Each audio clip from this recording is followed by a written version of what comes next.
Hi అండి, అందరికీ నమస్కారం. Welcome to my YouTube channel. ఈ వీడియోలో వైఎస్ వివేక హత్యపై ఎంపీ అవినాష్ రెడ్డి గారు సంచలన వ్యాఖ్యలు చేస్తారు. ఆ వివరాలు ఈ వీడియోలో తెలుసుకుందాం. వీడియో అయితే ఎక్కడికైనా స్కిప్ చేయకుండా ఎండ్ వరకు అయితే చూసేయండి. వీడియో నచ్చినట్లయితే ఒక లైక్ చేయండి. ఇంకా సబ్స్క్రైబ్ ఉన్నట్లయితే మన ఛానల్ సబ్స్క్రైబ్ చేసుకుందాం. నేను చేసే ప్రతి ఒక్క అప్డేట్ న్యూస్ అని కూడా మీ వరకు రీచ్ అవుతాయి. ఆలస్యం చేయకుండా వివరాల్లోకి అయితే వెళ్ళిపోదాం.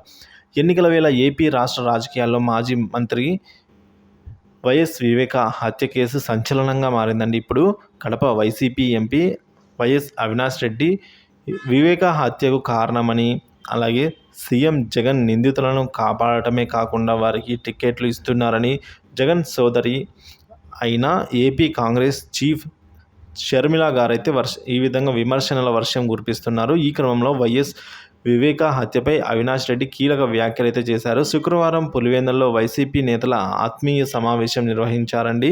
ఈ సందర్భంగా అవినాష్ రెడ్డి మాట్లాడుతూ, నేనేంటో, నా మనస్తత్వం ఏంటో ప్రజలకు తెలుసు అని ఆసక్తికరమైన వ్యాఖ్యలు చేశారు.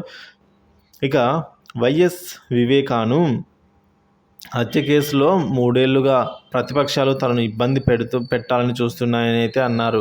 అయినప్పటికీ చెక్కు చెదరని ఆత్మవిశ్వాసంతో ప్రజల మధ్యనే ఉన్నానని అయితే ఆయన తెలిపారండి. మీరు ఎన్ని కుట్రలు చేసినా తాము ప్రజల్లోనే ఉంటానని అవినాష్ రెడ్డి చెప్పారు. తాను ఎటువంటి తప్పు చేయలేదని మరోసారి క్లారిటీ ఇచ్చారండి అవినాష్. ఇక కడప నుంచి అవినాష్ రెడ్డి ఎంపీగా బరిలో దిగుతున్నారు. అదే స్థానం నుంచి కాంగ్రెస్ తరపున వైఎస్ షర్మిల గారు కూడా బరిలోకి దిగడం పోటాపోటీగా గమనార్హమండి. మరి చూడాలి ఏం జరుగుతుంది అన్న విషయాలు.